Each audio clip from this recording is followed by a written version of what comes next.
त्यो विधि बमोजिम देशको प्रधानमन्त्रीले बोलिरहँदै गर्दा बीचमा उठ्ने कुरा, प्रश्न गर्ने कुरा या प्रधानमन्त्रीले बोलिसकेपछि सवाल जवाफ गर्ने कुरा हाम्रो नियमावलीको कुनै अक्षरले, कुनै भावनाले पनि व्यक्त गर्दैन। त्यसैले आज जे भएको छ, प्रतिपक्षको किताबबाट भएको कमजोरीलाई पनि म दर्ज गर्न चाहन्छु र सम्माननीय सभामुख महोदयबाट कमजोरी भएको छ भन्ने कुरालाई पनि म हेक्का राख्नका लागि सम्माननीय सभामुख महोदयलाई बडा नम्रतापूर्वक, सम्मानपूर्वक आग्रह पनि गर्न चाहन्छु। सम्माननीय सभामुख महोदय, सशस्त्र आन्दोलन देशमा हुँदै गर्दा स्वाभाविक छ कि हिंसाका घटनाहरू हुन्छन्। नेपाली कांग्रेस पार्टीले इतिहासको कुनै कालखण्डमा हिंसात्मक सङ्घर्षको नेतृत्व गरेको थियो। अदालतमा उभिएर बयान दिँदै गर्दा नेता बीपी कोइरालाले भन्नुभयो कि म प्रत्यक्ष रूपमा यी घटनाहरूमा सरिक त थिइनँ, तर मेरो आह्वानमा भएको हुँदा म यी प्रत्येक घटनाको नैतिक जिम्मेवारी लिन्छु। 2042 सालमा नेपाली कांग्रेस सत्याग्रहमा थियो, शान्तिपूर्ण सत्याग्रहमा। दरबारको ढोकामा, सिंहदरबारको ढोकामा, अन्नपूर्ण होटलको आँगनमा बम विस्फोट भयो। नेपाली कांग्रेस पार्टीले उच्च नैतिक संस्कृति प्रस्तुत गर्दै त्यसमा हाम्रो संलग्नता छैन, तर हामी सत्याग्रहलाई स्थगित गर्दछौँ भनेर घोषणा गर्यो। माफ माग्न चाहन्छु सम्मान्य सभामुख महोदय, म यो उच्चतम नैतिक संस्कृतिको विषय त्यो बेलामा उठाइरहेको छु जुन बेलामा शान्तिपूर्ण भनिएको आन्दोलनबाट जीवन गुमाएर दुईटा होनहार युवाहरू पोस्टमार्टम हाउसबाट चितातिर लम्किने यस बेलामा प्रतीक्षा गरेर बसिरहेका छन्। सम्माननीय सभामुख महोदय, सबिन महर्जन नाम गरेको एकजना श्रमजीवी युवा अनि सुरेश रजक नाम गरेको एक श्रमजीवी पत्रकार सबैले दुःख व्यक्त गरेका छन्। सबै राजनीतिक दलको वक्तव्य आएको छ, तोडफोड हुँदै गर्दा सबैलाई दुख्यो, तर निर्मल निवासलाई दुखेन। नागरिक मर्दै गर्दाखेरि धेरैलाई दुख्यो, तर निर्मल निवासलाई दुखेन। आज मैले यो संसदबाट उभिएर बोल्दै गर्दाखेरि म देशको कुनै युवकको मनमा मलाई राजा चाहिएको छ, मलाई नेताहरूसँग रुष्ट भयो, चित्त बुझेन भन्दै गर्दा छ भने म ती युवकलाई आग्रह गर्न चाहन्छु, तीन कुनेलाई दुख्दै गर्दा, तपाईँको हृदयलाई दुख्दै गर्दा, हृदय नदुख्ने कस्तो राजा तपाईँले परिकल्पना गर्नुभएको छ, कस्तो राजा चाहनु भएको छ। हामी दुःख व्यक्त गर्दछौँ, हामी दुखी छौँ, हामी दुखी भई बक्सेका छौँ भन्ने 3 लाइनको वक्तव्य पनि जारी गर्न नसक्ने अवस्थाको राज संस्थाको खोजी नेपालको युवकहरूले गरेका हुन् भन्ने म मान्दिनँ। यद्यपि सभामुख महोदय, म सम्मानका साथ नाम लिन चाहन्छु पृथ्वीनारायण शाहको, जसको अगुवाईमा हाम्रा पुर्खाहरूले नेपाल देशको एकीकरण गरे। म भक्ति थापालाई, भीमसेन थापालाई, अमरसिंह थापालाई, वीर बलभद्रलाई स्मरण गर्न चाहन्छु, जसको कारण नेपालको एकीकरणले पनि गति लियो र नेपाल देशका रूपमा रह्यो। तर पछिल्लो कालखण्डमा आउँदै गर्दाखेरि राजा र नागरिक बीचको सम्बन्ध पनि संवैधानिक राज संस्थाको मार्फतबाट निश्चय नै एउटा ऐतिहासिक ढङ्गले अघि बढिरहेको अवस्था थियो। तर निरन्तर संवैधानिक भएर राजाले बस्न नमानेपछि, संवैधानिक भएर बसेका राजाले पटक पटक संविधानमाथि, लोकतन्त्रमाथि धावा बोलेपछि अन्ततः नेपाली जनताले गणतन्त्रको बिगुल फुक्न बाध्य भए र आज नेपाल देश लोकतान्त्रिक गणतन्त्रमा पुगेको छ। यो बेलामा यसो भन्दै गर्दाखेरि नागरिक पंक्तिमा असन्तुष्टि छ कि छैन? यो संसदले हामीले गम्भीरतापूर्वक यो पनि छलफल चाहिँ गर्नैपर्छ। सम्माननीय सभामुख महोदय, नागरिक पंक्तिमा असन्तुष्टि छ। वर्षौंदेखि बन्न थालेको बाटो बनि नसकेर धुलोको साम्राज्यमा पुरिनु पर्दा नागरिकले सरकार जिन्दाबाद भन्दैन। खेतीको बेला मल नपाउँदै गर्दा सरकार हामी खुसी छौं भनेर किसानले भन्दैन। प्रशासनिक कार्यालयमा मुस्कान सहितको सेवा त पाइयो, तर मुस्कान दिने सेवा प्राप्त भएन भने सरकार जिन्दाबाद भनेर भन्दैन। तर सँगैमा दोस्रो प्रश्नमा जाउँ सम्माननीय सभामुख महोदय, यस्ता असन्तुष्टिहरूको हल मल हो कि राजा? म सिधा सिधी भन्न चाहन्छु, मल नपाएको एउटा किसानलाई गएर सोधौं, तिमीलाई मल चाहियो कि राजा? उनले भन्छन् मल। बाटो बन्न ढिलाइ भएर भएको ठाउँमा असन्तुष्ट भएर बसेको नागरिकको अघिल्तिर गएर सोधौं, तिमीलाई बाटो चाहिएको हो कि राजा? उनले भन्छन् बाटो। सम्माननीय सभामुख महोदय, शिक्षा विधेयक 50 वर्षपछि आयो, तर संसदीय समितिबाट पारित भएर नागरिकको हातमा, शिक्षकको हातमा पुग्न सकेन। शिक्षक महासंघको नेतृत्वमा अहिले पनि आन्दोलन भइरहेको छ। तर तिनै आन्दोलनमा रहेका नेपाली शिक्षकहरूलाई गएर सोधौं, तिमीलाई विधेयक चाहिएको हो कि राजा भन्दा असन्तुष्टि होला, तर हामीलाई राजा होइन, हामीलाई विधेयक चाहिएको छ भनेर शिक्षकहरूले भन्छन्। सम्माननीय सभामुख महोदय, मेचीदेखि महाकालीसम्म रेल बनाउने भनेर सरकारले नागरिकको जग्गालाई कब्जा गर्यो, नागरिकको जग्गालाई सरकारले अधिग्रहण गर्यो, मुआवजा दिइएको छैन। मुआवजा नपाएको नागरिकलाई गएर तिमीलाई राजा चाहिएको कि मुआवजा भन्दै गर्दा कसैले असन्तुष्टि हुँदै गर्दा यस्तै हो भने राजा भनेर भन्लान्, तर समग्रतामा उनीहरूले भन्छन् हामीलाई राजा होइन, हामीलाई मुआवजा चाहिएको छ भनेर। सम्माननीय सभामुख महोदय, कुलमान घिसिङलाई बाँकी अवधि काम गर्न दिनु पर्थ्यो, सत्तारूढ कित्ताबाट हामीले पनि बोल्दाखेरि भनेका छौँ। तर सरकारले हटाएर गल्ती गरेको छ हामीले भनेका छौँ। तर यो विषय अदालतको विषय भइसके पछाडि यो विषयमा आज सभामुखले प्रतिपक्षले माग्यो किन, सभामुखले समय दिनुभयो किन, प्रधानमन्त्रीज्यूले परम्परा विपरीत अदालतमा भइरहेको छलफलमा संसदमा उभिएर जवाब दिनुभयो किन, यसमा म प्रश्न गर्दै गर्दा पनि सँगैमा भन्न चाहन्छु, कुलमान घिसिङलाई हटाएर गल्ती भयो भनेर भन्दै गरेको कुनै नागरिकले पनि तिमी यो बारेमा अदालतको फैसला पर्खन चाहन्छौ या राजा चाहन्छौ भन्दै गर्दा उनले पनि भन्छन् अदालतले दिने फैसला नै लोकतन्त्रमा सर्वोपरि हुन्छ, म त्यो पक्षमा छु हुने भन्छन्। सम्माननीय सभामुख महोदय, धनी पूर्जा नपाएकाहरूको असन्तुष्टि होला, असन्तुष्टि हुँदै गर्दा प्रशासनिक कारणले असन्तुष्टि होला, तर समग्रतामा सबै नागरिकले पूर्व उपकुलपति केदार भक्त माथिबाले भन्नुभएको शब्दलाई म दोहोऱ्याएर यहाँ भन्दै गर्दा भन्न चाहन्छु। उहाँले भन्नुभएको छ कि चढिरहेको मोटर बिग्रियो भने मोटरलाई मर्मत गर्ने कि गोरु गाडा खोजीतर्फ लाग्ने। आज यदि कसैले गणतन्त्रको विकल्प खोज्दैछ भने बिग्रियो मोटर भनेर बनाउने कुरो छोडेर गोरु गाडातर्फ फर्किने काम कुनै पल्लो कितामा बसेका साथीहरूले नगरिदिउन्, निर्मल निवासमा बसेका पूर्व राजाले नसोचिदिउन्, यो आग्रह गर्न चाहन्छु। सम्माननीय सभामुख महोदय, तेस्रो प्रश्नमा मैले जाँदै गर्दाखेरि यो छलफलको लागि भन्नै पर्ने हुन्छ देशका आजका समस्याहरूको हल व्यक्ति लिएर आउने भन्ने हो कि पद्धति बसाउने हो। मलाई एउटा राजावादी मित्रले भेटेर भन्नुभयो, विश्वप्रकाशजी हजारौं राजाहरू वडामा पाल्नुभन्दा एउटा राजा ल्याउने कुरो ठिक होइन र?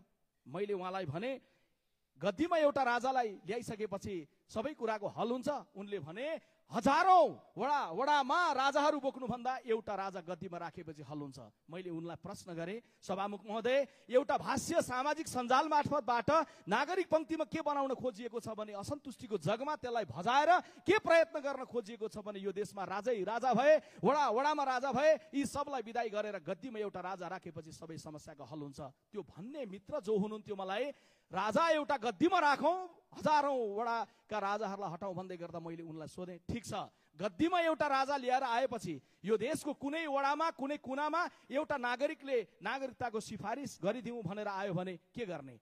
वडामा वडाध्यक्ष नभइसकेपछि राजाकोमा नारायण हिटी पठाउने हल हुन्छ भन्दै गर्दा उनले भने होइन, वडाध्यक्ष त चाहिने रहेछ। अनि मैले भने वडाध्यक्ष चाहिन्छ भने वडाध्यक्षहरूको प्रमुख भएर पालिकाको प्रमुख चाहिएला कि नचाहिएला? उनले भने पालिकाको प्रमुख पनि चाहिने रहेछ। पालिकाको प्रमुख चाहिन्छ भने त्यहाँको जनताको स्थानीय भावनालाई केन्द्र र प्रदेशको सरकारसम्म पुर्याउनका लागि सांसद चाहिन्छ कि चाहिँदैन होला? कि वडाध्यक्षले पुर्याउँछन् कि गद्दीका राजाले आफै अन्तर्यामी भएर बुझ्छन्? भन्दा होइन, सांसद पनि चाहिने रहेछ। त्यसैले आज मैले भन्दै गर्दाखेरि उहाँले भनेको अर्को वाक्यमा जान चाहन्छु, उहाँ सहमत हुनुभयो, स्थानीय तह पनि चाहिन्छ, प्रदेश पनि चाहिन्छ, केन्द्र पनि चाहिन्छ, यसलाई व्यवस्थित कसरी गर्ने, मितव्ययी कसरी गर्ने, यो कुरा मात्रै मूल प्रश्न हो। तर उहाँले त्यसपछि भन्नुभयो राजा आयो भने स्थिरता हुन्छ। सम्माननीय सभामुख महोदय, वर्षमा 15 महिनामा प्रधानमन्त्री बदलिँदै गर्दाखेरि नागरिक पंक्तिमा यो पनि परेको छ कि कतै यी सबै यो प्रणालीलाई, यो नेतृत्वलाई विदा गरेर एउटा राजा गद्दीमा राख्यो भने स्थिरता हुन्छ कि? अहिलेको युवकले सामाजिक सञ्जालमा सर्च गरेर हेर्न भ्याएको छैन भने यो तथ्य मैले राख्नै पर्ने हुन्छ। सम्माननीय सभामुख महोदय, कुनै बेलामा दलविहीन व्यवस्था थियो, दलहरू प्रतिबन्धित थिए, 30 वर्षसम्म राजाको सक्रिय शासन थियो, 30 वर्षको बीचमा 16 वटा सरकार पञ्चायतको बेलामा बनेको रहेछ। स्थिरता हुने हो राजाको नेतृत्वमा भने पञ्चायत कालमा 30 वटा सरकार किन बन्यो? ताजा उदाहरण जाने हो भने 59 सालमा राजा ज्ञानेन्द्रले कु गरेका थिए, जुन बेला कु भएको थियो त्यो कु पछाडि 59 साल पछाडि 62-63 को आन्दोलन सफल हुनुभन्दा अगाडि राजाले आफ्नो नेतृत्वमा बनाएको चौथो सरकार भन्दा अगाडि 3 वटा प्रधानमन्त्री देशलाई दिएको थियो र 4 वटा सरकार बनेको थियो। यसले के बताउँछ भन्दा एक थान राजालाई ल्याएर गद्दीमा राख्दैमा देशले स्थिरता प्राप्त गर्दैन। स्थिरता पाउनका लागि संसद संविधानको धारा 76 को उपधारा 5 को सम्मानित सर्वोच्च अदालतले गरेको व्याख्या बमोजिम 5 वर्षका लागि स्थिर हुने पद्धति भएको छ। तर प्रधानमन्त्री 5 वर्षसम्म रहने खालको पद्धति के हुन सक्छ भन्ने कुरोका लागि संविधान संशोधनको बेलामा हामीले छलफल गर्ने हो। कसैलाई गद्दीमा ल्याएर राख्ने बित्तिकै देशले स्थिरता पाउँदैन भन्ने कुरो आजको पुस्तालाई हामीले बुझाउने हो। सम्माननीय सभामुख महोदय, राजतन्त्र आयो भने सुशासन हुन्छ। आज युवकहरूलाई बुझाउँदा त्यो प्रयास गरिएको छ। निश्चय नै आज हामीले नेतृत्व गर्दै गर्दा सुशासनका कैयौं मानकहरू भत्किएको, कमजोरीहरू भएको, सुशासन राम्रोसँग दिन नसकिरहेको सन्दर्भमा हामीले गम्भीरतापूर्वक आत्मसमीक्षा गर्ने र सुशासनको लागि पहल प्रतिबद्धता गरेर जाने विषय एउटा भयो। तर राजा आउँदैमा सुशासन हुन्छ भने म अरू धेरै कुरा भन्दिनँ। अहिले कुनै युवकले राजा आउँदा सुशासन हुन्छ भने हाम्रा कुरा सुनिदियोस्। राजा ल्याउने आन्दोलनको जसलाई संयोजक बनाइएको छ 82 वर्षीय नवराज सुवेदीजीले लेख्नु भएको किताब इतिहासको एक कालखण्ड भन्ने पुस्तकको पृष्ठ नम्बर 12 मा गएर उनले पढिदियोस्। त्यो पुस्तकमा लेखिएको छ सम्माननीय सभामुख महोदय कि संसारकै प्रसिद्ध र महँगो मानिने ओमेगा घडीले स्विजरल्यान्डबाट नेपाल आएर सो घडी उत्पादन गर्ने फ्याक्ट्री खोल्नका लागि नेपालमा अनुमति माग्यो। अनुमति माग्दै गर्दा उनीहरूले भने हामी कसैलाई सेयर नदिकन हामी आफै नै गर्न चाहन्छौँ। तर नवराज सुवेदी लेख्नुहुन्छ ज्ञानेन्द्रले लाजै नमानी 50% सेयर सोझै मागे, जसले गर्दा ओमेगा घडी सहमत भएन र आज स्विजरल्यान्डको त्यो ओमेगा घडी फर्केर गयो।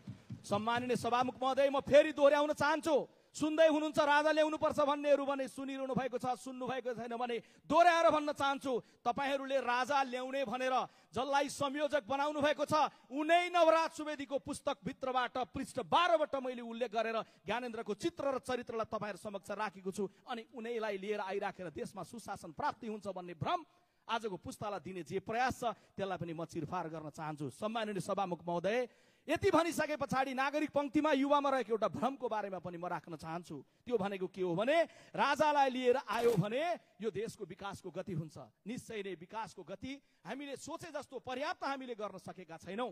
सरकारले गम्भीरतापूर्वक पुँजीगत बजेटको खर्च कसरी बढाएर जाने, कसरी हाम्रो विकास निर्माणको सन्दर्भमा भएको ढिला सुस्तीलाई अन्त्य गरेर जाने भन्ने कुराको गम्भीरता हामीले राख्नै पर्छ।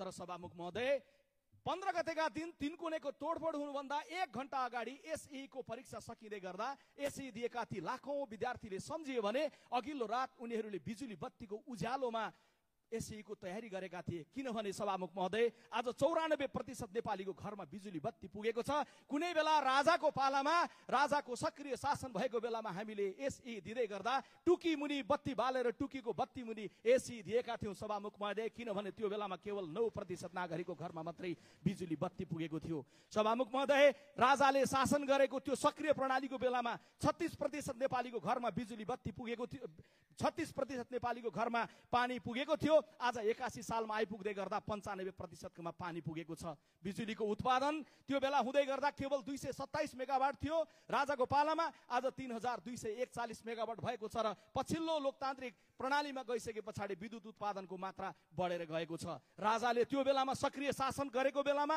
प्रत्येक नेपालीको प्रति व्यक्ति आएको हिसाब गर्दै गर्दा $180 थियो, आज $1456 पुगेको छ। सम्माननीय सभामुख महोदय, त्यो बेलामा सक्रिय राजा गद्दीमा बसेर शासन गरेको बेलामा हामी नेपालीहरूको औसत आयु 57 वर्ष थियो, आज 71 वर्ष पुगेको छ। यसले के बताउँछ भने राजाको हातबाट होइन, राजालाई विदाई गरिसकेपछि निर्वाचित भएको जनताको हातबाट मुलुकको विकासको सन्दर्भमा धेरै ठूलो गति नै भयो भने एउटा प्रगतिको आकार बढेको छ। यति भनिसके पछाडि मैले एउटा अर्को प्रश्नमा चाहिँ राप्रपामै रहेका साथीहरूले पनि आत्मसमीक्षा गर्नका लागि राजावादी आन्दोलनमा सामेल भएका मानिसहरूले समीक्षा गर्नका लागि आग्रह गर्न चाहन्छु। के शाहवंशीय राजाहरू संवैधानिक भएर बस्न सक्छन्? सम्माननीय सभामुख महोदय, यसको लागि हाम्रो अनुभव पल्टाउँ, संसारको किताब पल्टाउनु पर्दैन। हाम्रो अनुभव पल्टाउँदा सबभन्दा बढी कसलाई सोध्ने? संवैधानिक भएर राजा बस्न सक्छन् कि सक्दैनन् भन्ने कुरा सोध्नका लागि राप्रपाका साथीहरूको हृदयलाई होइन, कांग्रेसको अनुभव गरेको हृदयलाई सोध्नुपर्छ। कांग्रेसलाई चाहिँ सबभन्दा बढी अनुभव नेपालमा राजाहरू संवैधानिक भएर बस्न सक्छन् कि सक्दैनन् भन्ने कुराको लागि। किनभने कुनै बेला संवैधानिक राज संस्थाको हिमायती केवल कांग्रेस थियो सभामुख महोदय। आज पूर्व पञ्चहरूलाई राजा चाहियो, संवैधानिक राजा चाहियो। जुन बेलामा संवैधानिक राजा भनेर भनिरहेको बेलामा कांग्रेसले भन्दै गर्दाखेरि उभिँदै गर्दाखेरि कैयौं मानिसहरूलाई गोली हानियो, कैयौं मानिसहरूलाई फाँसीमा झुन्डाइयो। बीपी कोइराला जस्तो नेताबाट देशले शासित हुने अवसर गुमाउनु पर्यो। त्यतिको नेताले क्यान्सरको उपचार गर्न बाहिर जानु पाउनु पर्यो। सरकार भन्दै गर्दा दरबारले तिम्रो चालचलन ठिक नभएको हुँदा अहिले पासपोर्ट दिन सक्ने अवस्था छैन भनेर दरबारले पत्र पठायो। आज संवैधानिक राज संस्था भनेर भन्दै गरेको कांग्रेसको अनुभवलाई लिएर हेर्नुहोस्, आज संवैधानिक राज संस्था होइन, देशले लोकतान्त्रिक गणतन्त्र मार्फतबाट अगाडि जानुपर्छ भन्ने हाम्रो अनुभव छ। सम्माननीय सभामुख महोदय, हिजो अस्ति मात्रै हो निर्मल निवासमा लाइभ महाराधिराज पूर्व महाराधिराजले हेरिरहनु भएको छ भने सम्झिनु होला। तपाईलाई गद्दीमा स्थापित गर्नका लागि कांग्रेसको सभापति त्यस बेलाका प्रधानमन्त्री गिरिजा प्रसाद कोइरालाले ढुङ्गा मुढा सहेर त्यस पछाडि संवैधानिक राज संस्थालाई स्थापित गर्ने प्रयास गरिएको थियो। तर इतिहासको त्यो कालखण्डलाई बीपी कोइरालाले मेरो र राजाको गर्दन पनि जोडिएको छ भन्दै गर्दाखेरि राज संस्थाको गर्दन जोगिँदैन है, निरन्तर लोकतन्त्रको गर्दनमा प्रहार गर्यो भने भन्ने कुराको सन्देश पनि त्यो बेलामा राज संस्थाले बुझेन। त्यसैले गर्दै गर्दा अहिलेको मिलीमा संवैधानिक राज संस्था भनेर हामीले भनेको त्यो हाम्रो अनुभवको जगमा देशले बुझ्नुपर्छ। नेपालको संवैधानिक राज संस्था भएर बस्न सक्ने क्षमता, योग्यता, चरित्र छैन। आज यति मात्रै सामान्य रूपमा ख्याल गरौँ न, नागार्जुनको जङ्गलमा लगेर सामान्य नागरिक बनाएर राखिदिँदै गर्दाको तौर तरिका र चरित्र यो छ भने गद्दीमा थियो भने ज्ञानेन्द्र महाराजबाट के अवस्था बन्थ्यो होला, देशको सामान्य लोकतन्त्रको लागि कस्तो अवस्था हुन्थ्यो होला। त्यसैले संवैधानिक भएर राजा बस्न सक्छन् भन्ने कुराको भ्रमबाट मुक्त हुनुपर्छ। सम्माननीय सभामुख महोदय, म 8औं प्रश्नमा जान चाहन्छु। आजको पुस्ता के चाहन्छ? जमेको पोखरी जस्तो नेतृत्व चाहन्छ कि बगेको नदी जस्तो नेतृत्व चाहन्छ? कति बेला लागेको छ कि प्रधानमन्त्रीको कुर्सी केही वर्ष यता तीनटा नेताको वरिपरि घुम्न थाल्यो, राजा ल्याइयो भने उहाँहरूबाट मुक्ति हुन्छ। असन्तुष्टि छ, गुनासो छ, निराशा छ, प्रश्न छ, तर प्रक्रिया के हो? हामीले राजालाई लिएर आउँदै गर्दाखेरि निरन्तर अनुहारहरू दोहोरिएको हामीले हेरेका होइनौँ। राजाको बेलामा कुनै बेलामा सूर्यबहादुर थापा नाम गरेको व्यक्तित्व लगातार पाड्दै पिलो गर्दै गर्दा 5 पटक प्रधानमन्त्री बन्नुभएको होइन। हामी योसँग निश्चय नै सहमत छैनौँ कि निरन्तर हाम्रो नेतृत्व उही दोहोरिरहोस् भन्ने कुरामा निश्चय नै हाम्रा भित्र पनि प्रश्नहरू छन्। तर सभामुख महोदय, नेताहरू त बुढो भएपछि, बुढो हुन लागेपछि रिटायर्ड बन्नु होला, या हामी निर्वाचनबाट नागरिकलाई जचेन भने नागरिकले मतदानको प्रक्रियामा लाइन लागेर नेतृत्वमा रहेकाहरूलाई विदा गर्न सकिएला। तर गद्दीमा बसेको राजा कुनै निर्वाचनको मतपत्रबाट विदाई हुँदैनन्, विदाई हुँदै गर्दा कुनै पार्टीको निर्णयबाट विदाई हुँदैनन्, कुनै संसदीय दलको निर्णयबाट विदाई हुँदैनन्। गद्दीमा बसेको राजाको विदाई भनेको त मृत्युपछि मात्रै हुन्छ। आजको पुस्ता निरन्तर नेतृत्वलाई बदल्न सक्ने लोकतान्त्रिक गणतन्त्रको पद्धति भन्दा फरक खालको पद्धति सोध्छ। मैले यो पनि सोध्नु छ, आजको पुस्ता कर्ममा विश्वास गर्छ कि गर्भमा विश्वास गर्छ? कर्म गरेर, सङ्घर्ष गरेर, जनताको बीचमा भिजेर, आफूलाई जिम्मेवार बनाएर, परिपक्व बनाएर, देशको बारेमा, दुनियाँको बारेमा दृष्टिकोण बोकेर कर्म गरेर आएको नेतृत्वको पक्षमा उभिन चाहन्छ आजको पुस्ता, कि गर्वमा छँदै अमुक रहेको गर्वको अघिल्तिर उभ, सेल्युट गर, तिम्रो भोलिको राजा त्यो गर्वमात्र आउँदैछ भन्ने खालको पद्धति के आजको पुस्ताले रुच्न चाहन्छ? निश्चयले चाहदैन। सम्माननीय सभामुख महोदय, म अन्तिममा पुग्दै गर्दा आग्रह गर्न चाहन्छु, देशको जनमत के छ? देशको जनमत 15 गतेको दिन पनि 2टा प्रदर्शन भयो। एउटा प्रदर्शनी मार्गमा शालीन ढङ्गले भयो। नेकपा माओवादी लगायत एकीकृत समाजवादी लगायत दलहरूले गरेको प्रदर्शनमा हजारौंको सहभागिता थियो। कुनै हिंसा थिएन, कुनै तोडफोड थिएन, त्यहाँ कुनै न कुनै रूपमा सबैको भावनात्मक प्रतिनिधित्व भएको थियो। अर्को प्रदर्शन 3 कुनेमा थियो, त्यसको कस्तो चित्र रह्यो, कस्तो चरित्र रह्यो म त्यसमा लामो व्याख्या गर्न चाहन्न, तर म स्मरण गराउन चाहन्छु सम्माननीय सभामुख महोदय, फागुन 25 को प्रदर्शनको चर्चा छ, 3 कुनेको चर्चा छ, तर प्रदर्शन यो देशमा चैत्र 5 गते पनि भएको छ। चैत्र 5 गते यो देशको 100औं क्याम्पसहरूमा निर्वाचन भएको छ।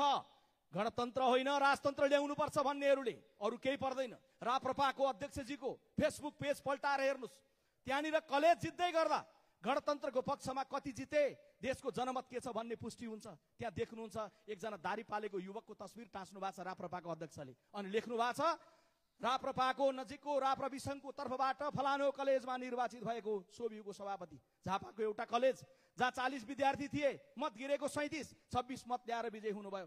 त्यो एउटा मात्रै पोस्टले बुझाउँछ देशभरि चुनाव हुँदै गर्दा सर्वाधिक संख्यामा विजयी भएको विद्यार्थी संगठनहरू कांग्रेस नजिक, एमाले नजिक, माओवादी नजिक, गणतन्त्रको पक्षमा हजारौं विद्यार्थीहरूले मत व्यक्त गरेको अवस्था छ। त्यसैले गर्दै गर्दा जनमत भन्ने कुरालाई यहाँ ख्याल गर्नुपर्छ। अर्को हेक्का राखौं, कति बेले भन्नुहुन्छ जनमत सदस्य यहाँको समस्या सम्माननीय सभामुख महोदय, मैले सक्न लागे जनमत भन्दै गर्दा कति बेले भन्नुहुन्छ होइन, बंगलादेशमा 10 महिना अगाडि एउटा जनमत प्रकट थियो, त्यो जनमतलाई मात्रै हेर्नु हुँदैन उहाँहरू भन्नुहुन्छ।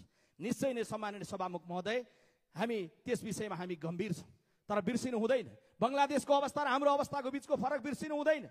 त्यहाँ 15 वर्षदेखि एउटा नेतृत्व निरन्तर थियो र विपक्षी नेतृत्वलाई लगेर जेलमा राखिएको थियो। हामी 15 महिनामा सरकार बदलिरहेछौँ। विपक्षी नेतृत्व र सत्तापक्षी नेतृत्व हामी सँगसँगै छौँ।